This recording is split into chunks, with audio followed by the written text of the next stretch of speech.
14 August 2005 সাল একটি শান্ত সকাল ছিল, কিন্তু কিছুক্ষণের মধ্যে ইতিহাসের এক ভয়াবহ দুর্ঘটনা ঘটতে চলেছিল।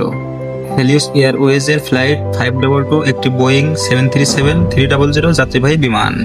বিমানটি সার্প্রাইসেল লারনাকা বিমানবন্দর থেকে এথেন্সের উদ্দেশ্যে উড়াল দেয়। সকাল 9টা 7 মিনিটে আকাশে ওঠে। বিমানে ছিলেন 115 জন যাত্রী আর 6 জন ক্রু সদস্য। প্রধান পাইলট ছিলেন হ্যান্স অ্যায়ুরগেন মার্টেন, সহকারী পাইলট ছিলেন পাম্বুস সারালাম্বাস। উড্ডয়নের কিছুক্ষণ পরও একটি সতর্ক সংকেত বাজতে শুরু করে। সকাল 9টা 12 মিনিটের দিকে সেই অ্যালার্ম শোনা যায়। পাইলটরা ভেবেছিল এটি সাধারণ টেক অফ সতর্কতা, কিন্তু আসলে সেটি ছিল কেবিনের চাপ কমে যাওয়ার বিপদ সংকেত। আগের রাতে রক্ষণাবেক্ষণের সময় প্রেসার সিস্টেম ম্যানুয়াল অবস্থায় রেখে দেওয়া হয়েছিল, ফলে বিমান উপরে উঠলেও ভেতরে সঠিক বায়ুচাপ তৈরি হয়নি। ধীরে ধীরে কেবিনের অক্সিজেন কমতে থাকে। যাত্রীরা কিছু বুঝে ওঠার আগেই মাথা ঘোরা শুরু হয়ে যায়।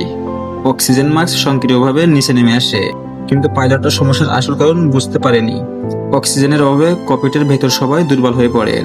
অল্প সময়ের মধ্যেই পাইলট ও সহকারী পাইলট অচেতন হয়ে যান। বিমানটি তখনও অটো পাইলট মোডে নিজে নিজে নির্ধারিত পথে এথেন্সের দিকে উঠতে থাকে। এথেন্সের আকাশ সীমায় ঢোকার পর নিয়ন্ত্রণ কক্ষ থেকে যোগাযোগের চেষ্টা করা হয়, কিন্তু কোনো সাড়া পাওয়া যায় না। পরিস্থিতি সন্দেহজনক হওয়ায় গ্রিসের বিমান বাহিনী সক্রিয় হয়। দুটি F-16 যুদ্ধ বিমান পাঠানো হয়।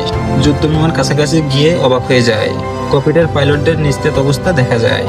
এক পর্যায়ে একজন ফ্লাইট অ্যাটেন্ডেন্টকে ককপিটে ঢোকার চেষ্টা করতে দেখা যায়। তার নাম ছিল আন্দ্রেয়াস প্রুদম। তিনি অক্সিজেন সিলিন্ডার ব্যবহার করে শেষ চেষ্টা করেছিলেন, সম্ভবত বিমানটিকে বাঁচানোর জন্যই। কিন্তু ততক্ষণে জ্বালানি প্রায় শেষ হয়ে আসে। অটো পাইলট কাজ করা বন্ধ করে দেয়।